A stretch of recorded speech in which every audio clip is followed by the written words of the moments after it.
All right, what's happening? What's happening? What's happening? You are now watching J.U.K Sports Show. I'm your host, Kyng Ralph, here with my co-host, correspondent, my boy Tar. What's good? How you feeling, family? Man, I'm doing well, man. I'm excited. This draft is coming up. This is an excellent time to be a sports fan, man. You got the NBA playoffs. That Yeah, Lakers and Knicks game yesterday was crazy. yeah, You got the draft coming up, so it's an excellent time to be a sports fan. And my Golden Knights won yesterday, yeah, so we up yeah. 1-0. I was gonna So bring that up. yes, Yep. sir. And then I think we're 3 weeks away from WNBA. Yup. For sure. Baseball's in full swing, so it is It's a a great it's a time wonderful time. And to be a then sports we got fan. the fight this past Saturday too with Oh the yeah, Garcia fight. So very yeah, entertaining fight. UFL yep, too show them some love as well. And yep. before we get going, though, send a shout out to the sponsor. You want to do any podcasts like what you're watching, music videos, photo shoots, call the number on the bottom of the screen, 707 Fitboxer. And before we get going, while you got the chance and while we got you here, make sure you press that like button, that subscribe button, that follow button, whichever one that you're on. Follow us on Juke Sports Show, J.U.K. on Instagram. The He Say She Say channel, like us on Facebook, subscribe on YouTube, J.U.K. Juke Media. Follow me on all my socials at KYNG for everything. Add an underscore for X or Twitter. And as well, follow us and subscribe on everywhere where you get your podcasts. And we got the NFL draft, 2024 draft, mock draft. And anything you want to say before we get to it? Man, nah, I'm just excited, man. Like Thursday can't come quick enough. It's gonna be definitely an exciting one for sure. So that's all I got. Yeah, I'm looking forward to. I think there's a lot of good storylines. Um, I'm curious. I always love this time because I get to put my scout hat on, and really, there's some players that I've told people, hey, this person was going to work out. This one, I'm just not seeing it. Um, Not too often I can say that I was completely wrong. There were the ones I was wrong. I feel like all of us were wrong. Yeah, Um, for but sure. then there are some of those ones. It's like I told y'all he was gonna be nice. And my thing is too, this is like chatter season, right? So I want to know like some of the trades that they say that were going to happen, right? Are they Yeah, going to actually happen, and not or cat? Because like I don't know if he's been like keeping up with Adam Schefter, but that man been holding on for dear life. He yeah, boy been tap dancing like like Ben Vereen out there. That boy been tap dancing, bro. Like yeah. I didn't say that. You clearly said something, like bro. Right, So I want to know everything that you clearly said it, bro. So right, like, right, hey, bro, like I got this one wrong, right? Like, right, don't blame us as consumers for you saying something. So I just want to know if the things that they report is it cap or not, So right. Yeah, yeah. I look forward to it. And so, hold up, because this is not a ticker. This is just a straight up wop wop. So we got the 2024 NFL draft, and let's get into it. Chicago Bears got the number one pick, so that puts me on the clock. Um, I don't see them trading Justin. This is a for sure thing. Although I do, and I'm dropping my quarterback ranking tomorrow. That's the last one that I have to post. I think Jaden Daniels is the best quarterback in this draft, in my personal opinion, from the film that I've watched. His production on the field, growth in elevation. But everybody else is on the Caleb Williams train. So I got the Chicago Bears with the number one pick, drafting Caleb Williams, quarterback out of USC. They're comparing him to Patrick Mahomes. I dislike it because I was talking about this earlier with my brother and my dad when talking about the Bears passing on Patrick Mahomes. Coming out of college, Mahomes was not this, oh my God, he's a for sure thing, the next big thing to come out. So mm-hmm. it's like to now take someone and compare him to him where he needed to put in work and he had the tools in order to be successful, but he needed Andy Reid's tutelage. He needed that year sitting behind Alex Smith in order to become what he is and what we know him to be today. So I dislike his comp that everyone's giving him, but I do see the intangibles. Heck of an arm, playmaker, accurate thrower. The one thing, and then the I guess the pushback I could say is they didn't like Justin Fields because he wasn't what they call it, on schedule thrower.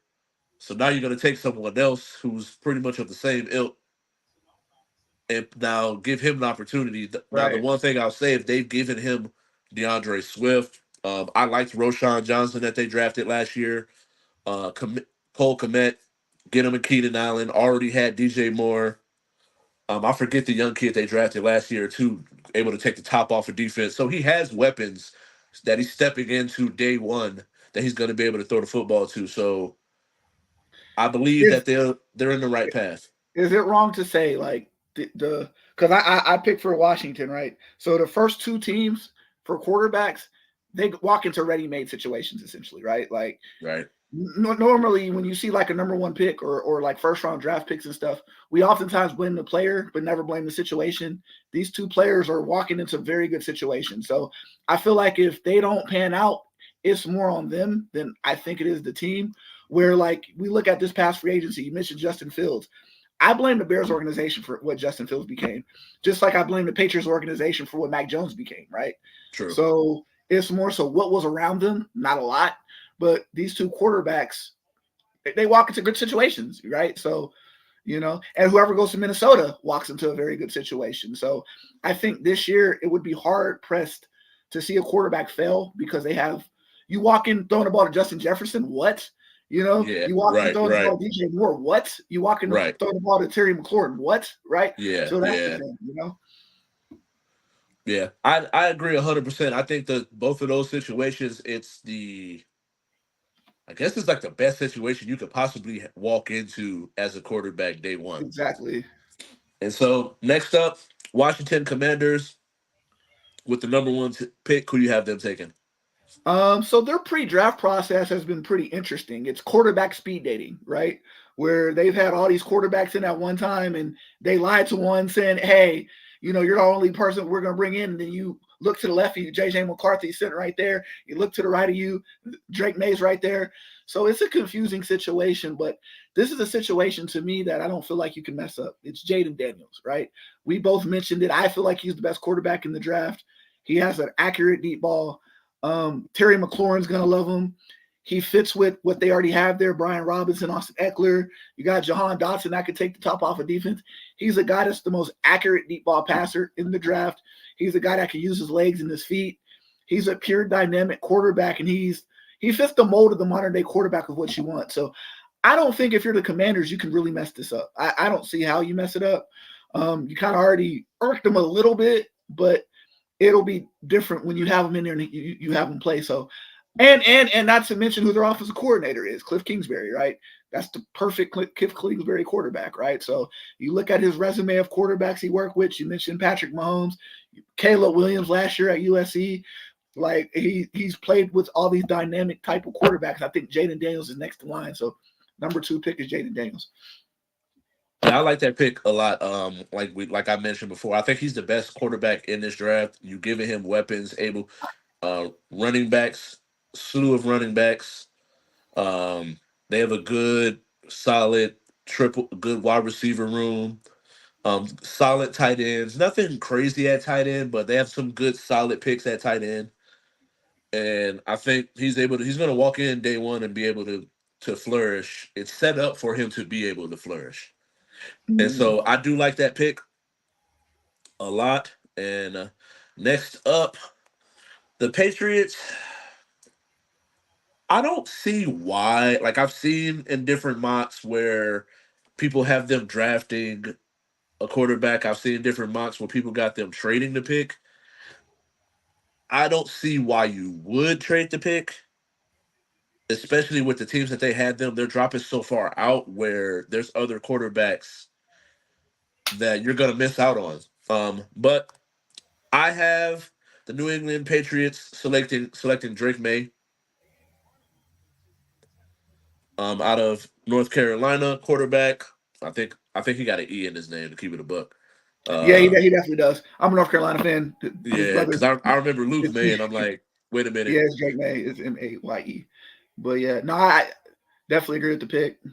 Yeah, I think that playmaker, a sneaky athletic quarterback, good arm. Throughout the year, he started to struggle, and there's many reasons why you could say you could be losing the talent, people figuring him out, or just getting to the point where it's like, yeah, I got a gunslinger mentality. I can make any throw. And so I think he's a very good quarterback.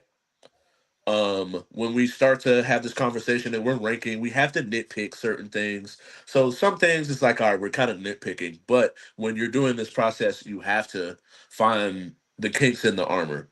And so I think he gives them a starts the clock over, getting rid of Mac Jones. Now you have a new regime where you can learn from your mistakes with Mac Jones because you were there for it. Now you got a Hmm. new quarterback coming in, try to build some talent around him. And I think Drake May is set up. They're going to try their best. I think that the mistakes they made in being on the staff with the previous regime with Bill Belichick is going to give him it's something that you can learn from. And I think that they won't make that same mistake with the next quarterback. Yeah, I just hope at some point in this draft that they get weapons because Yes. the cabinet is bare, like extremely bare. And there's one thing too that one of his biggest I don't want to say haters, but one of his biggest person that just he's not on the May bus is Dan Orlovsky. And the one thing that Dan Orlovsky says that he can't start right away. And the good thing about that is you do have Jacoby Brissett there as a bridge quarterback that he Yeah. can wait in the wings and take over when it's time, right? So it's not a bad situation, but it's not the greatest situation either for a quarterback to walk into. But it's a situation where it's manageable, right? Yeah. Yeah. I agree. I think that it sucks because some of those like earlier in the draft process, I could have seen him going earlier, but now where we are with the tape that I've watched, I just don't see the Cardinal. I mean, not the Cardinals, but the Commanders passing up on Daniels if he's not there at two. So he's going to go to the less. He's going to be the fortunate quarterback prospect Right. going to the Yeah. team with not a lot of weapons. Where I think you might, I forget what's old boy, was it Osborne? What was KJ the boy they Osborne. what was the boy they drafted from LSU? Oh, the Patriots. Yeah, Kayshawn Booty. that was who it was. Did and he fell out of He favor over had there too. legal. I think he had legal trouble. I don't want to quote this on air, but I think he had legal troubles. But I'm really not sure. I just know something happened where it didn't pan out. But then you got Yeah, Tyquan Thornton, the guy that they drafted a couple years ago too, yeah, and they just been mid. Like right, they right, haven't had luck drafting wide receivers. Nikhil Harry didn't work out. Like they just right. don't draft good wide receivers. I don't know. And so next up, who you got the Cardinals taking that for? I think number 4, number 5 to me is a sweet spot where it comes to trades, right? Theoretically, I want to say like number 4, I could see Minnesota hopping up because there's this Easter egg or a narrative that JJ McCarthy could go 5 to the Chargers because of who their coach is, right? So it's one of those things where Minnesota has those picks and they could easily swoon in. And 11's not that far of a leap for Arizona to get a wide receiver, right? But since this draft, we're not trading. I'm gonna just pick straight up. But number 4, I could see it being JJ McCarthy just because of what I just said with Minnesota.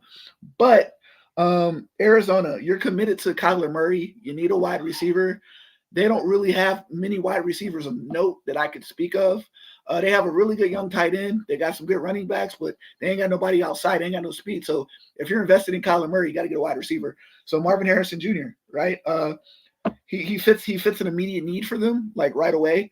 Um, if they were to trade down, you're looking at Brian Thomas Jr., right? If you're trading down, but at some point in this draft, you committed to Kyler Murray. You got to get him some wide receivers, and Marvin Harrison is the best wide receiver in the draft, to a lot of people. So that's the perfect pick for them right now. Yeah, I think that's good. I think that I agree with you too. I do think that it just depends on how bad these teams want quarterbacks and what they're willing to give up. I've seen the Chargers with the next pick say, "Oh, they need a pick, they need a package that's going to wow them in order for them to make this trade." I think that's a bunch of hogwash. I think that they don't need a crazy haul in order to be able to trade the pick. I just think it just depends on how far out the way they'll make that trade. But I think that if they stay pat, getting Marvin Harrison and put him with Kyler Murray, being a shorter quarterback with a big body receiver that can run routes, um, deceptively fast for his size, good hands. I I dislike the whole talk of whether or not he worked out. Now all of a sudden Malik Neighbors is just as good as him. Where prior to it, it was like we weren't even having this conversation. I do think Malik Neighbors is a really good wide receiver. Mm-hmm. Um, Probably one of the more versatile ones, given all over the line that he can play. But I just think that Marvin Harrison Jr. is the best wide receiver prospect I've seen in some time. So I agree with you at 4, Marvin Harrison.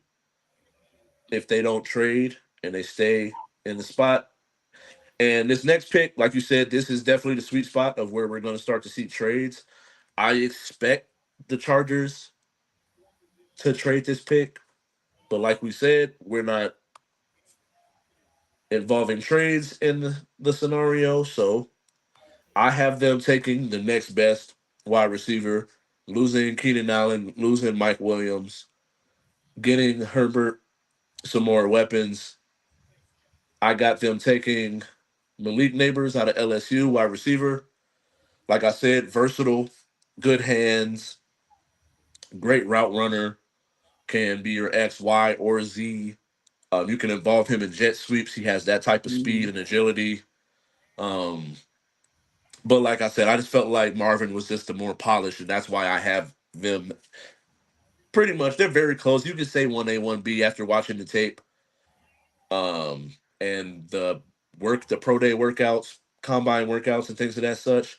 And so I got the Chargers with Malik Neighbors at 5, but I do. This is a pick that I would expect to be traded, Yeah, wouldn't be shocked. right? And so next up, we got the Giants at 6. Who you got? Yeah, well, so we're starting to see a run on wide receivers in this mock draft. The Giants desperately need a wide receiver. I know that they've been putting out these reports about getting quarterback. Oh, they're invested in Drake May. Oh, they like J.J. McCarthy. To me, it doesn't make sense. I'm not the biggest Daniel Jones fan in the world, but Daniel Jones has showed that he can lead you to the playoffs. He can win playoff games, but he just never had true weapons. Never. Outside of Saquon Barkley, like who has he been throwing the ball to, right?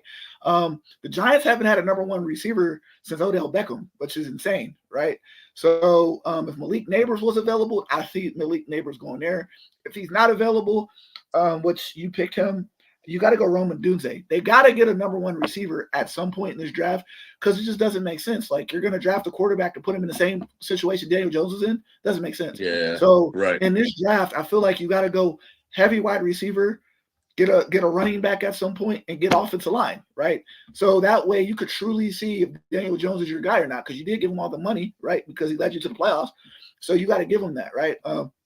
Last year they thought that recently divorced Darren Waller was the guy, and he wasn't, right? So it's Yeah, like you got to get him somebody that's not a tight end, right? You got to get him somebody that can stretch the field vertically, that you can rely on money downs, that's gonna be a dog out there for you, right? So I like this narrative that like we always blame the quarterback, but we don't blame the situation. And the Giants is a very bad situation. It has been. Like, let's yes. just call it what it is. So you fix that situation by getting him Roma Dudley or a wide receiver. Yeah, I do think that, and he was someone that I've defended over the years. I've told people like give him some time. I've seen flashes of certain things. I like his mobility. He has sneaky mobility. All right, yeah, he has sneaky mobility and a good arm. He's led the team to a playoff surprising victory over a team we thought they were about to get thrashed by. You still got Dayball at coach, who's great offensive mind, and so I think you got to get him some weapons. Um, when Yeah. they do get weapons, it's like people get hurt. I think the issue with the Giants wide receivers is not necessarily who they've picked. It's just been outside of like Hyatt was the only pick that I've seen where it's like I just don't. So far, he hasn't matched the hype behind him, and they were on the field. Everybody else was like, oh, they got all this hype, and then they just hurt.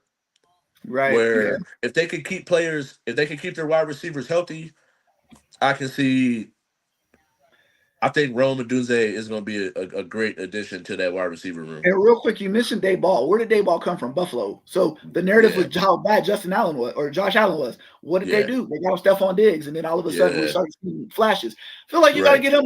You got to get Daniel Jones and Stephon Diggs. Like you got to get him a wide receiver, a right? hundred Then we'll percent, really see who Daniel Jones is, right? So 100%.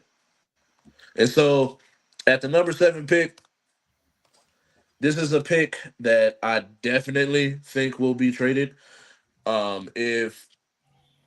If one of those, the 4 through 6, does not get traded, I think the 7 is more of a doable spot where where one, the quarterback spot can get um the quarterback spot is a spot that could get traded up for, and also the big three of the wide receivers that we've mentioned are all players and teams would covet that could possibly move up to try to get one of these big names, because I think after the first 3 is a bigger drop off, so you could see some more movement. I expect the Titans to make a pick, to make a trade, but since, like we said, we're not doing trades in this, I have the Titans selecting Joe Alt out of Notre Dame. Monster, behemoth of a man, very yes, agile. yes. I looked it up because I heard how big he was, but then when I looked it up, I was like, is that a typo? My man could play. He could be a center for the Lakers. The Lakers need somebody right now. The Lakers can use the Joe Alt, but um, it's a very big gap between Joe Alt and the next tackle. Like when you look at him, you just see future Hall of Famer. Like Yeah, whenever I seen Joe Thomas play, I was like, when I was like, Joe Thomas is gonna be that guy, right? Like you just yeah, knew, right? He fits that Joe Thomas mold. You just look at him and you're like, he's that guy. Like the only offensive lineman I've ever felt that way about besides him was Quentin Nelson. Like when Quentin Nelson went in, I was like, he's yeah, undisputed the best prospect I've seen from there. Like he's going to be or Panay Sewell. Like Panay Sewell, I felt that yeah, way, right? Like he's of that ilk to me. yeah. Yeah, I do think that he's probably one of the more polished, ready to go day one starters. Certainly a Hall of Famer, good foot speed, hand motion, aggressiveness. He got that dog in him, big behemoth of a man, like I mentioned. And so if they don't trade this pick, they're getting a really good tackle. And there's a part of me as a Chicagoan that wants the Bears to get him, but like I said, is he's I don't know if the Bears are, if he'll stay in this slot or if he'll move down because of how much these wide receivers and quarterbacks are being coveted. Yeah. And I don't think they'll move down just because Levis needs him, bro. Like Levis Yeah, really, and not only that, they did draft Peter Skronsky a year ago, and I think they slid Skronsky to guard, if I'm not mistaken. So it's like, and if they didn't, you have Skronsky at the right tackle, then all of a sudden you got Skronsky at right tackle, you got Joel. The protection is there for Levis, and then they just got yeah, all these wide receivers. They just got the running back from Dallas, so it's just like they have all the things that Joe Alt you just needed, right? Oh, you got some Brazilian people from Brazil up here. I see you doing it major. hey, That's crazy. hey, we international now. Hey, Hey, greetings to you in Brazil. Brazil is how they say it. But next up, we got the number 8 pick, Atlanta Falcons. Who you got them taking? the Falcons, they've really had like a quietly great like last 3 seasons of building their offense, right? We just never seen their offense really flash because of who their coach was. But I think that you're going Yeah. to start seeing the best of them. They just got Kirk Cousins at quarterback. So I think their offense is set and ready to roll, right? So the thing that you pair with a great offense is something great defense, right? You have a great defensive coach that came over from the Rams. And when the Rams won the Super Bowl, what did they get? They got Von Miller. They got a Von Miller. They got him some edge rushers to get after the quarterback. You got a great young corner already on the team. What makes a great young corner better? Pass rush. Dallas Turner from Alabama, right? They got it. They got to get somebody that could pin their ears back and get after the quarterback, right? And that's what they're going to get with Dallas Turner, right? The first defensive player that goes off the board goes to Atlanta, which is crazy that we're saying the first defensive player, but Yeah. he's worthy of that selection of being the first defensive player because of all the things that he can do, right? Prototypical pass rusher that you look for, has scheme flexibility, X, Y, and Z, so I love this pick for Atlanta. Yeah, I think that it's a really close. If it wasn't for, I want to say, and I apologize if I butcher any of these names tonight. I really was working on it. I was watching how people's names were said, but Latu from Liatu UCLA, too. like I think God. without the injury history, Yeah. I think that they're easily 1A and 1B. And so, but I do think Dallas Turner, the hype that after Will Anderson left, he was going to take that spot and be that guy, the next guy to come out. And I feel like he's matched every expectation. When you watch his tape, doesn't have too many weaknesses. Can be any type of scheme fit. And I think that he's definitely something. I think that either one of them is what I would expect Atlanta to do with Yeah. this next pick. I've gone on record. I said Liatu Latu. He's my rookie of the year.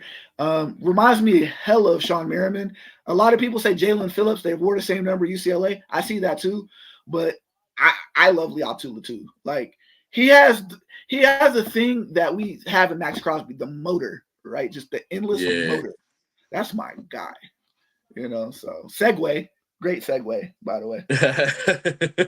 And at 9, the guy I mentioned before, Chicago Bears are picking again. This is a pick that I'm curious. I'm really curious to see because me and my brother and my dad, we did like a 3-way FaceTime call earlier today, and we were talking about what the Bears should do with this pick, what they've done in the past, and where they are, like the possibility of them trading it. And I could see it, but at the same time, if I'm a Bears fan, I would rather you take someone that you know is going to come in day one and be able to contribute right away. You already have Montez Sweat. Bring in, hold up, let me, because I definitely spelled it wrong. Let's, yeah, add another A, and then we good.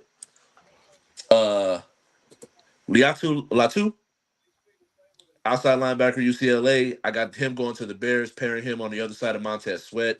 You got Jalen Johnson. You have a good young defense, bringing in Caleb Williams.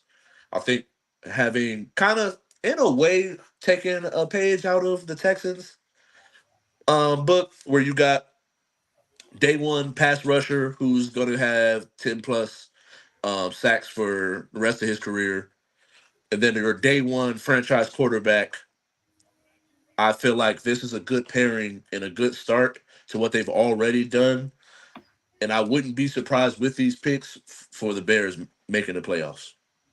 Yeah, no, absolutely. No, I definitely agree. Roy, let's add. And then at 10, Jets, Jets. Who they picking? So there's a lot of back and forth with the Jets pick. The one thing to me, I think with the Jets, there's pressure to get this pick right. You have to get it right. The Jets are in win now mode when you have a 41-year-old quarterback, right? A lot of experts want to pick offensive line, but we got to keep in mind the Jets don't have a second round pick because of the Aaron Rodgers trade. Offensive line, yes, they definitely could use offensive linemen.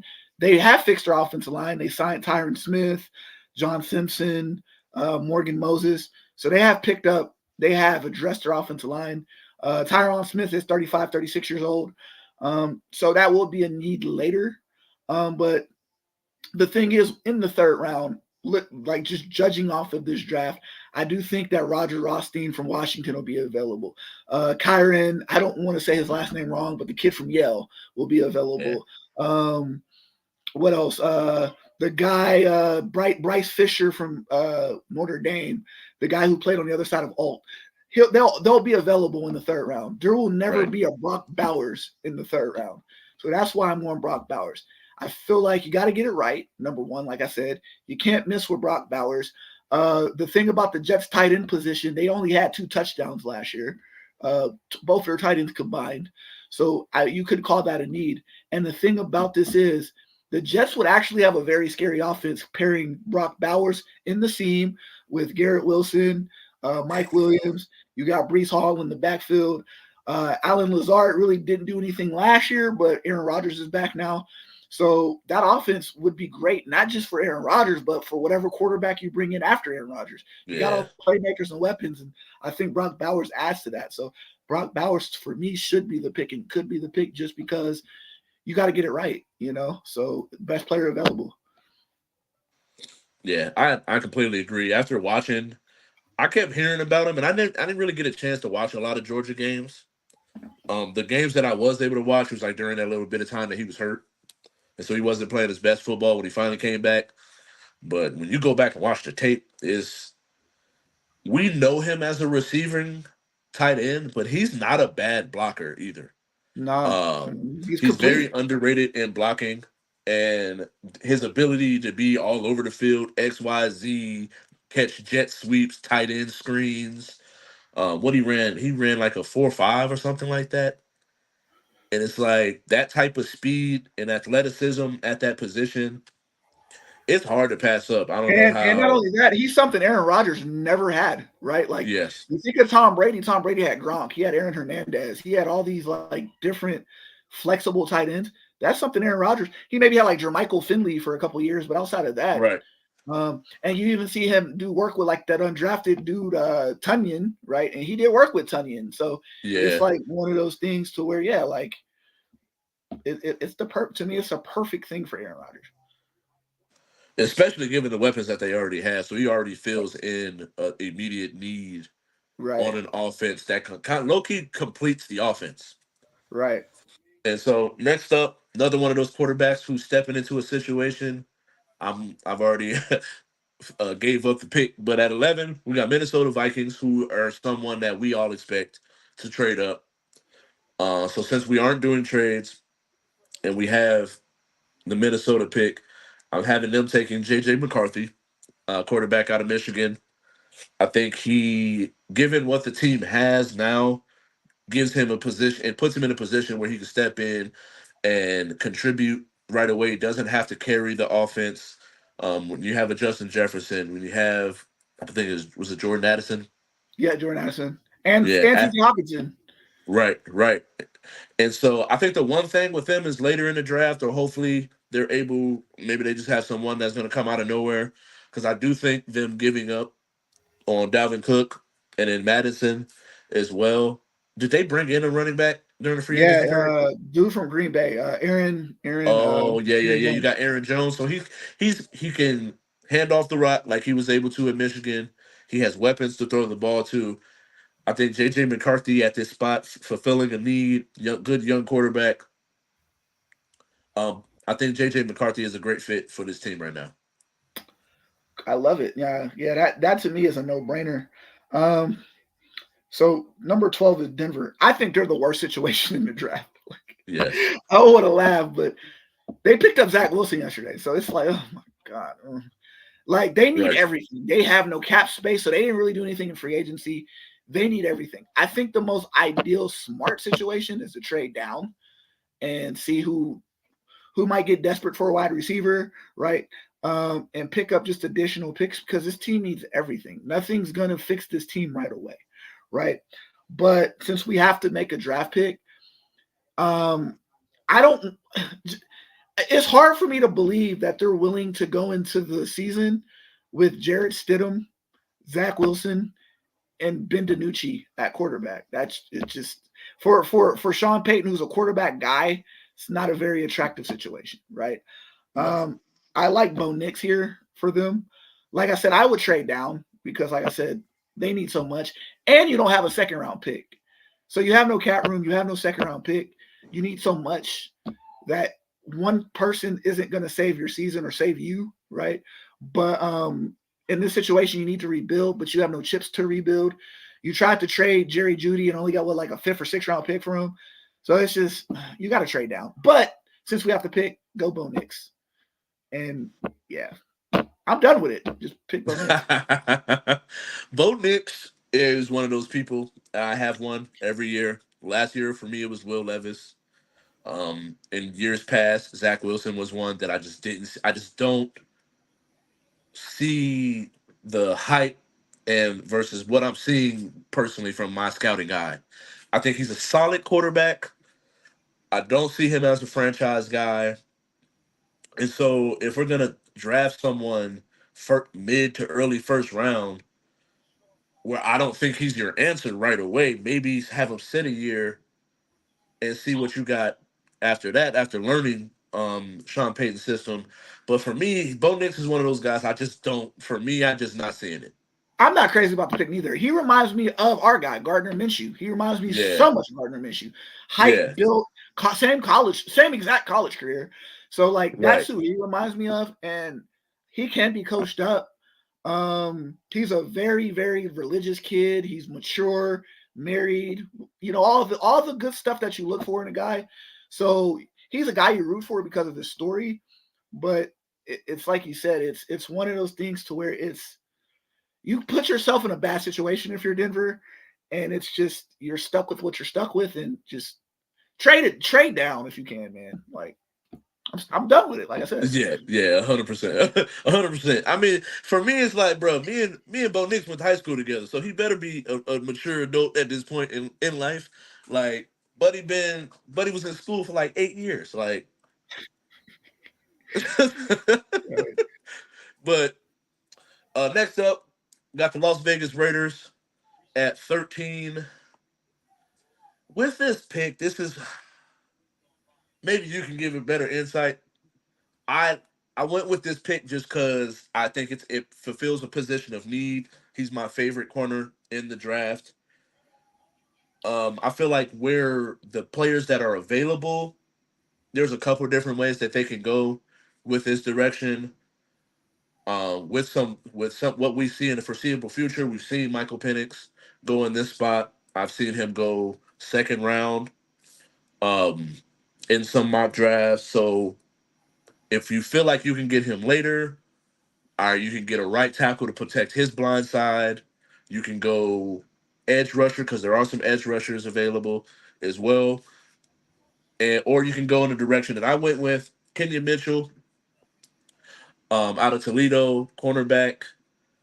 If he and we've talked about this off air. If he went to a bigger school, he would be getting way more praise than Yeah. what he's getting. What he was able to do, I think I have it somewhere where in this past year he didn't have any penalties on him, Nope.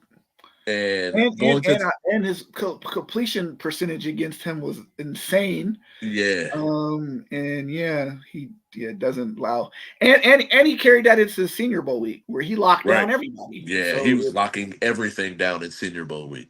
So Good size, ran like a yeah, 4.38, 4.39.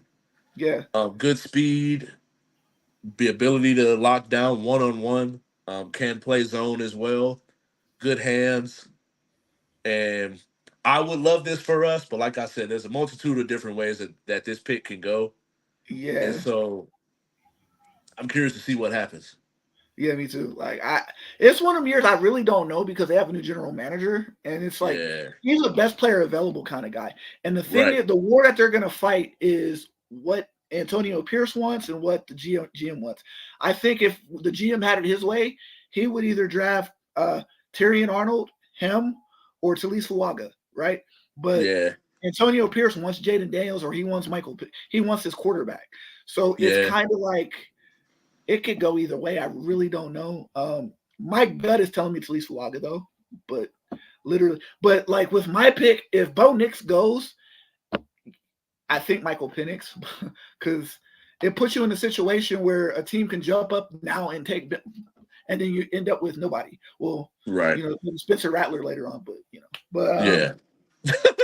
my pick here is New Orleans at number 14. They need offensive linemen bad. Derek Carr took a number of vicious hits last year where he rose up like the Undertaker, eyes rolled back of his head, and Yeah. it's just not an attractive situation for him. And their right tackle, Ryan Ramchick, 32 years old, has a severe knee issue where his career could be over because of the knee injury. They drafted Trevor Penning a couple of years ago, and he hasn't turned out to be anything. So it's either, to me, it was either between Talise or Olu Fashanu. I went Olu Fashanu because he's the next best offensive lineman that could play left tackle. And like I said, he fits an immediate need. But this pick could also be, Talise just because they need an actual right tackle because they have a left tackle that they've already drafted. And I just think it's nasty work when a left tackle moves to right tackle that's never played right tackle before. I think that's just nasty. I hate it. I hate when we project that, like, because I've seen so many drafts like this that projects that, and it's just nasty to me. But I feel like the Saints might actually do that with Penning because he has struggled at left tackle. So, but I like Olu here. So, yeah. Yeah. Why is that? You would think that if you could play on one side, you'd be able to play on the other. Why is it that people struggle? The footwork is completely different, right? Okay. Because Yeah, it's just because the way you line up on the right side, you have to put one foot back, right? And so they're pushing your dominant foot back, and then they're pushing you back. With the left side, you're already set, so you kind of already know. So it's a lot of footworking, right? So that's the problem. That's really it. It's just technique. The technique side of it is different. And there's a stat that with left tackles who change to right, their holding goes up because you got to get off the ball a lot quicker because you're on a different side. You got to rotate your body in a different way that a lot of right. times you're already beat. So that's why. Okay. Yeah, this is a next pick. We got the Indianapolis Colts. This is another one. I could see them possibly trying to move up to grab some of the guys we've already mentioned. If they stay pat, this is another one where Terry and Arnold could be another one that could go in this spot. But I got them selecting Nate Wiggins. I don't know why I didn't put his stuff, but cornerback out of Clemson, Nate Wiggins ran one of the faster 40 times, good speed, closing speed, has that ability to close. I forgot when I was watching my cornerback tapes, what they called it, but being able to close the gap when a wide receiver makes the cut, just having that closing speed um, puts him at a high level.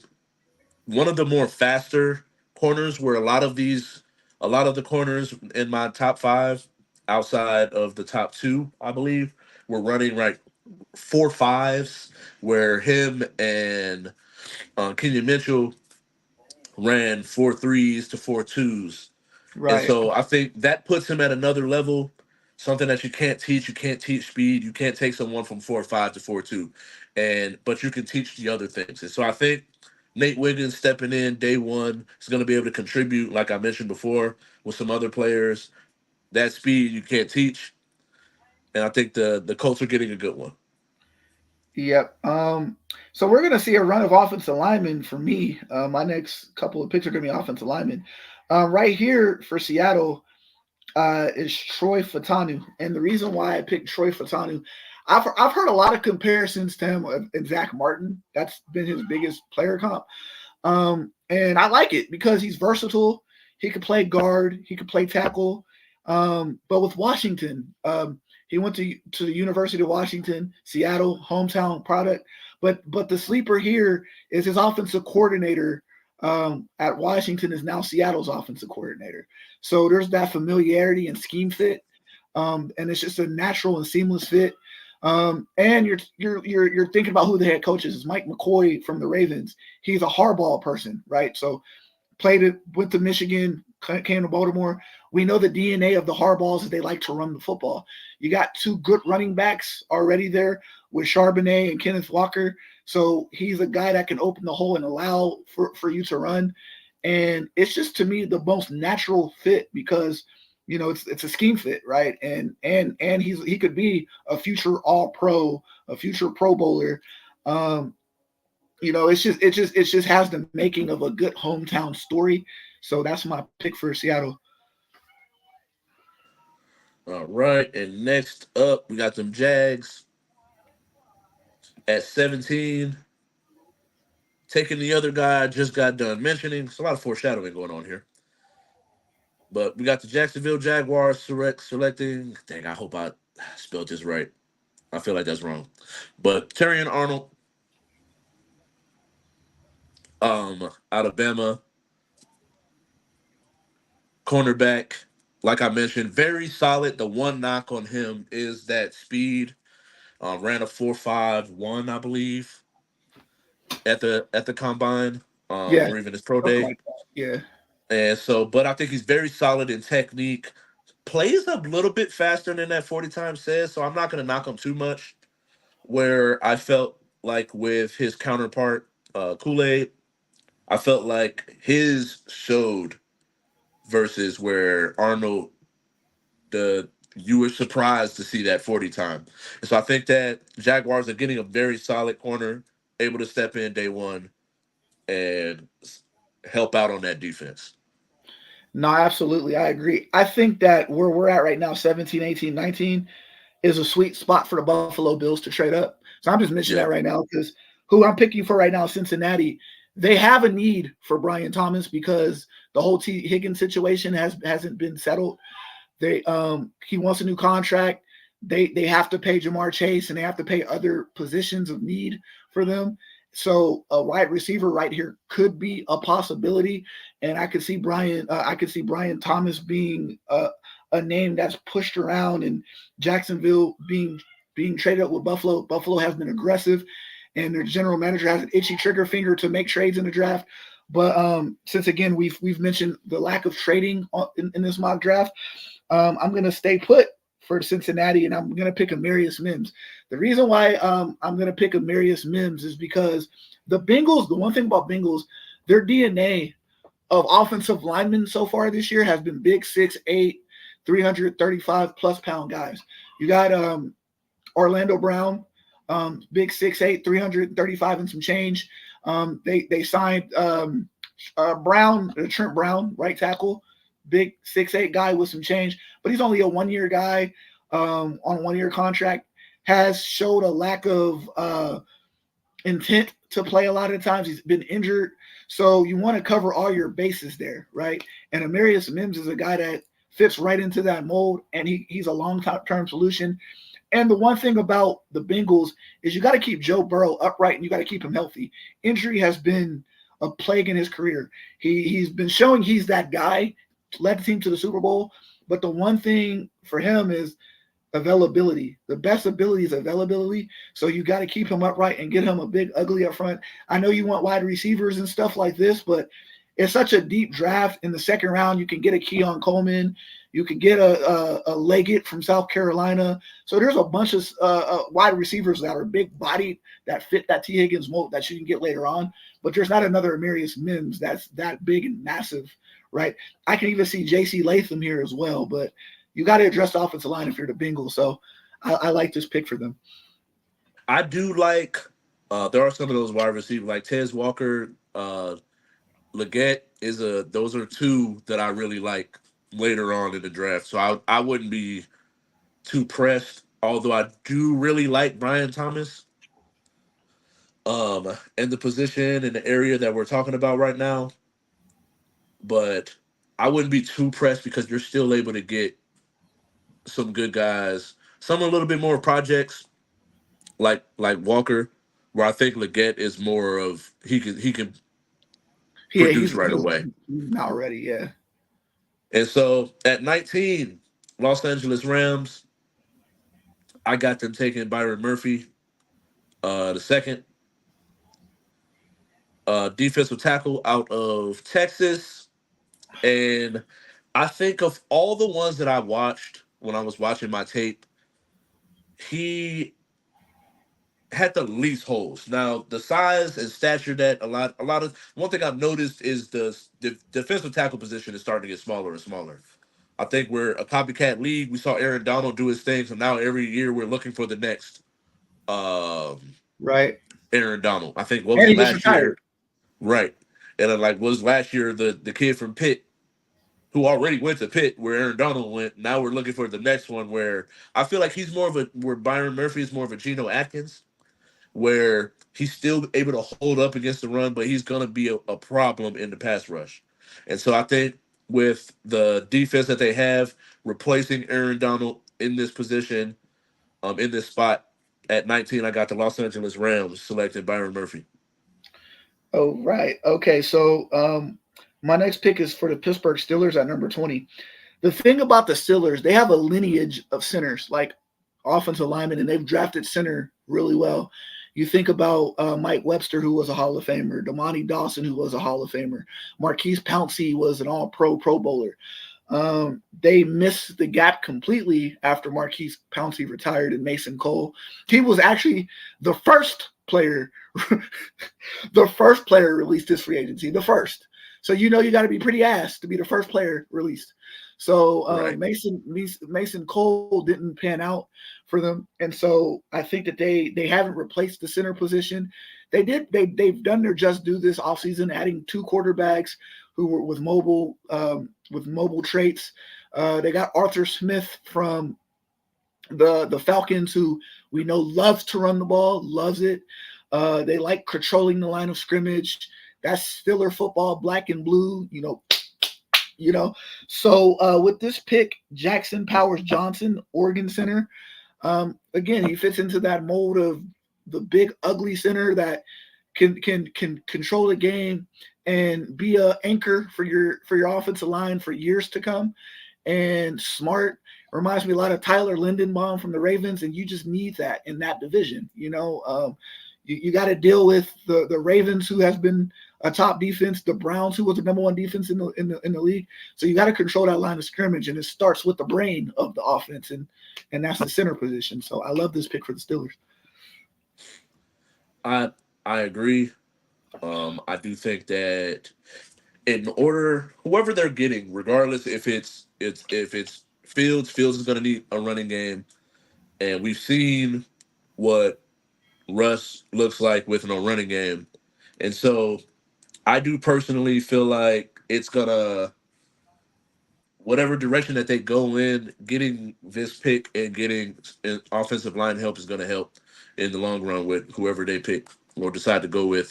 Believe it's gonna be Russ, but for the foreseeable future, if Justin Fields is gonna get an opportunity, why not pick offensive line help? Next up at 21,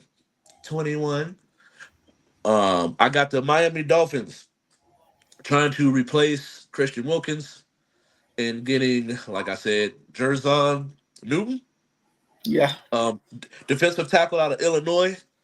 Um, when watching him, like I said, he's not as strong in the run game, but he is definitely gonna get after it in the pass rush. And I feel like replacing a Christian Wilkins with Newton, I feel like is a very strong pickup at a important spot on the defense. So at 21, I got Miami selecting Jerzon Newton out of Illinois, defensive tackle. So number 22, I'm picking for the Philadelphia Eagles. And the thing about the Eagles last year is that their secondary got cooked. They do have all pros at the defensive back position, and James Bradbury and Darius Slay. They're older though. They're in their mid to early 30s, 31, 32 range. They need some youth back there, and they need a guy that's interchangeable. That to me is a chess piece. That's what Vic Fangio loves. He loves his chess piece players, right? Guys that he could put in a box and blitz. Guys that can play free safety, like as a jackrabbit, as you will. And so for this pick, I like Cooper DeJean here. He's a guy that's fast. He didn't really get a chance to run the 40 because of an injury, but he's around 4.4, in that range. He's a guy that you can mold, and you don't have to really start him right away as an outside quarter, but he can play island. Right now, he would play the nickel for the Eagles. He's an incredible zone corner. He's the best zone corner in the draft. Right. And so you could put him in the zone, put him in the nickel, and he's one of those guys that could stabilize a situation that was bad for the Eagles last year. And then maybe later on, you could put him at safety and kind of use him like the Chargers used to use Eric Weddle, right? So he's a guy that I like a whole lot, and he fits a direct need for the Eagles. So Cooper DeJean. Yeah, I like him too, and I like him because of his versatility. Um, from what I watched, I see him as a better safety, but also that's why I put him at DB because I feel like he's not just a corner, not just a safety. He can do a little bit of everything. Put him out wide, slot, um, box, safe, played the zone very well. Good hands in that zone too, and so I like that pick a lot. And we don't really see too many white corners, so shout out to him, man. He Jason out here eating my Sehorn. door. Jason Sehorn, Right, Riley Moss. Boy, bro. that's it. That was what was that? We was in middle school. The last time that we seen a white corner. And so at 23, we got the Vikings again. This would be a pick that would I would see if they are to trade up would be in that trade. But like we said, no trades. So I got the Vikings selecting the replacement for Daniil Hunter, leaving to the Texans. I got Jared Verst, defensive end out of Florida State. I really like him a lot. My only issue and playback on pushback on things is doesn't have the deep bag of pass rush moves that you would like to see from a highly coveted defensive end, but he does have some ones that work very well. So at Right. least being Yeah. able to come in where you can step in day one, you got your go-to moves. Now we just build on that bag. And so I got Minnesota Vikings selecting Jerry Verse out of Florida State. Yeah. So number 24, I have the Dallas Cowboys. Dallas Cowboys, they were punked a lot last year. When the Dallas Cowboys were at their best, they could run the football, they could control the line of scrimmage. They weren't pumped. Like last year, they couldn't run the ball for nothing, right? It was one thing that they just couldn't do because their offensive line wouldn't hold up. So I think the Jerry Jones has set the term all in a lot, right? They haven't done anything this free agency, so I haven't seen the all in characteristic, right? But how you go all in this draft is you control, you get a linebacker, you get some offensive line help. I got them drafting Jonathan Brooks later on in the draft, the running back from Texas. You got to get the essentials to be a dominant football team because you look at your division, and when it comes to physicality, you're the last ranked team when it comes to being able to run the football. You got the Eagles that just got Saquon. Washington just added Austin Eckler. You got Brian Robinson. Giants. They got Devin Singletary. They need some help too, but but I think that Dallas, they have the worst situation when it comes to running back and offensive line scenario, right? So for here, that's their first step of getting unugly. Tyler Guyton, right? You have the kid Smith that I feel like they can move into left guard because there's flexibility. And Tyler Guyton's a big 6'7" guy, 330 and some change that can add to that physicality and allow them to be a better running team and a better, passing team, and can add some toughness to that in the trenches because the Dallas Cowboys were weak in the trenches last year. They got punched in the mouth against the Packers. And I'm not talking like punched in the mouth, like literally punked. So we can't have that, man. Like my mom Right, always told me if they hit you, you better hit them back, right? So right, right. you got to hit them back with Tyler Guyton. Yeah, I like that pick a lot. For every reason that you said, and we are sticking with the tackle position. And like I said, I apologize if I'm butchering names, but I'm doing my best out here, man. I'm fighting for my life out here. I can do it. Talise Waga. That's my nigga. All right, let's Yeah, go. yeah. Very, very strong, very good, solid offensive tackle. You already got the young position players. Bringing in Josh Jacobs. You got wide receivers galore. Bring in that offensive tackle help to protect Jordan Love, Talise Fuaga out of Oregon State with that pick at 25. Yes, sir. I love that pick because I love Talise. Number 26 with Tampa. They traded Carlton Davis this offseason to the Lions. They need cornerback help. They didn't actually replace him. And the one thing I do know about a Todd Bowles defense is that he loves corners. Um, I mean, one corner that sticks out in my mind is Darrell Revis, right? And they don't have corners currently right now. And Kool-Aid McKinstry, if he slides here, you run to the podium and you hand that card in because he fits a immediate need. The hype around Kool-Aid has been high ever since Bama. The one thing we know about Nick Saban is he can coach some damn corners. Yeah, It's hard to think of a bad Nick Saban corner, and Kool-Aid fits that immediate need for the Bucks, and I love that pick for them. yeah, 100%. I definitely agree with you. And with the 27th pick, we got the Arizona Cardinals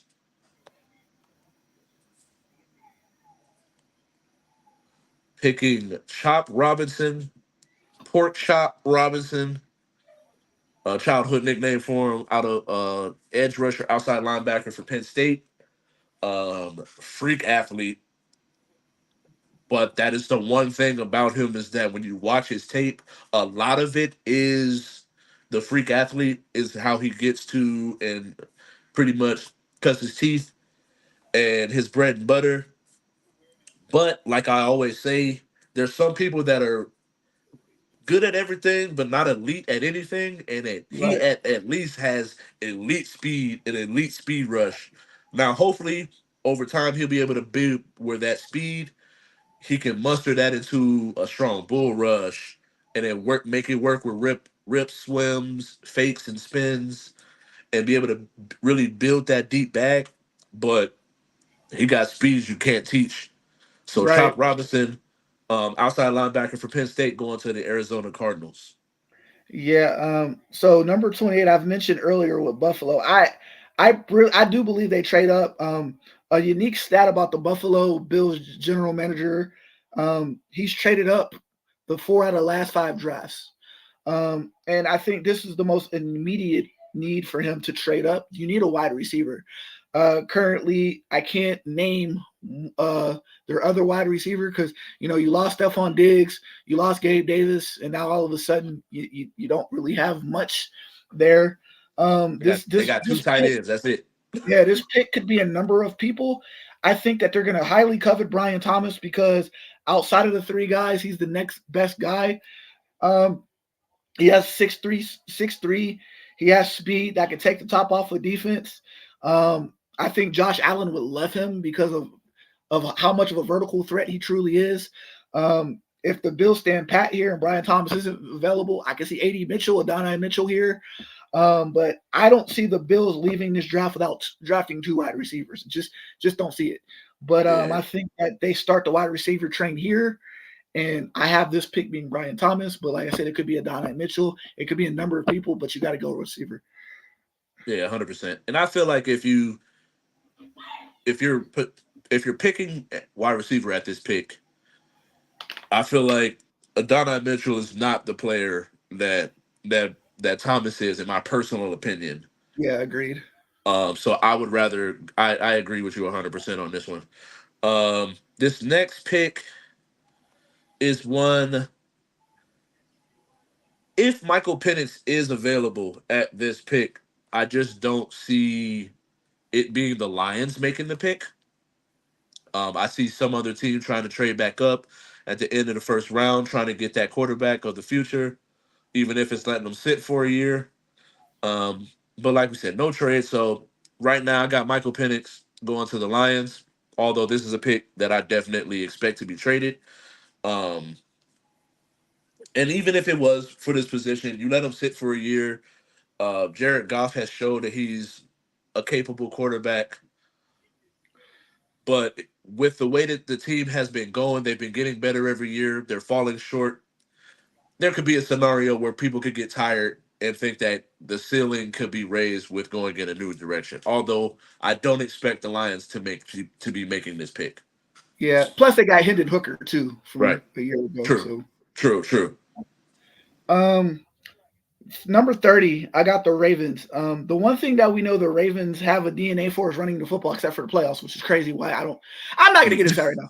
But the two things we know, they love to run the football and they love Bama players. So to me, I don't think he falls this far, but if he does, the Ravens are going to run to the podium. J.C. Latham, right tackle. I mentioned earlier with the Jets, Morgan Moses, that was the Ravens right tackle a year ago.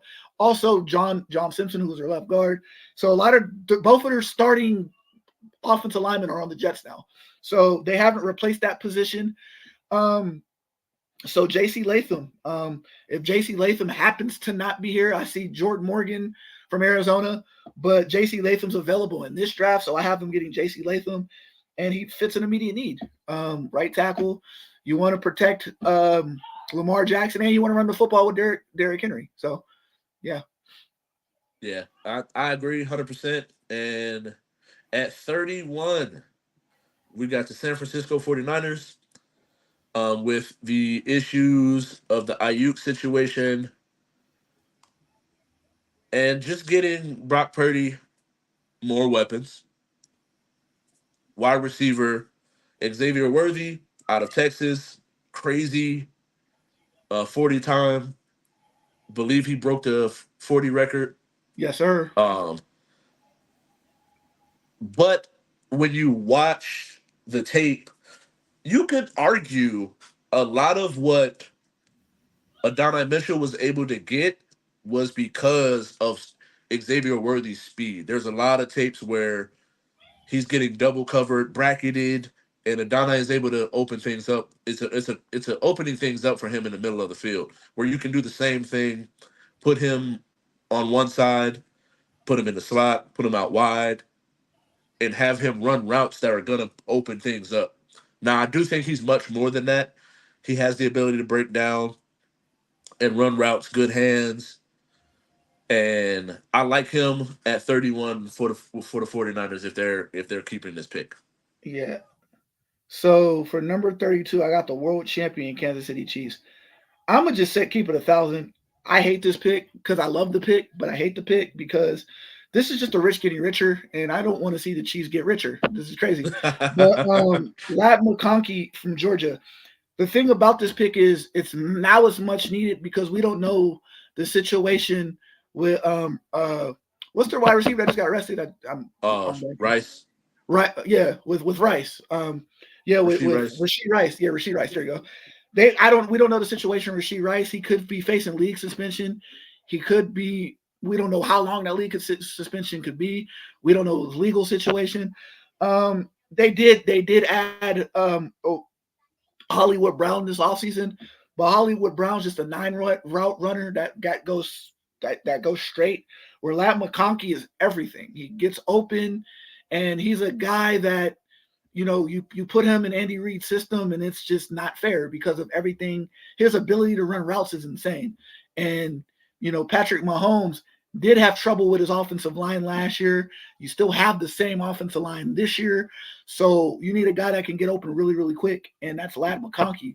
So with this pick, I don't want to even say, but Ladd McConkey. I don't want to say it, but yeah. And that wraps up our mock draft. I do think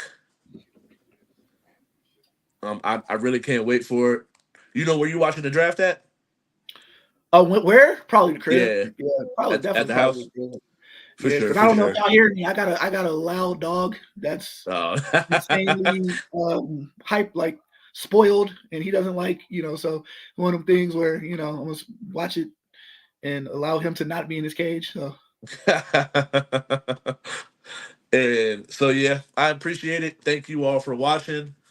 Um, let us know if you feel like your who. Let us know who your team should draft. I got some more stuff coming out later in the week. I'm debating because I've been with some of the other people that I watch. They're like, oh, they do this live during the draft, and I've been debating on whether or not doing a live during the draft, but I don't know how I feel about it at this point. yeah, since we're Um, live, real quick, bro. You want to do a recap next week? I'm available. Golden Knights we play Monday, so I'm free Tuesday, so I don't work Tuesday. So we can do a recap next week, same time, okay, same for place. sure. Yeah. I'm down. I'm down to do that. But like I said before at the beginning of the show, make sure you like the Facebook page, the He Say She Say channel. Subscribe on YouTube, Juke Media, J.U.K. Media. Follow us on Instagram, Juke Sports Show, J.U.K. Sports Show. Um, Subscribe on everywhere where you get your podcast and listen to your podcast. I will be dropping an audio version of this episode in the morning. And catch me again on Friday. But I won't be talking about football now. On that, I'll probably wait for the recap for everything. At that point, I'll probably be talking about the NBA playoffs. Caitlin Clark getting her Nike deal. Shout out to her. No hate on this side. Right. Um, but oh, and follow me on all my platforms at KYNGRALPH at an underscore for X or Twitter. And it's been a pleasure, but we got to get up out of here. And like I always end it, love, peace, and the Aces 3-peat.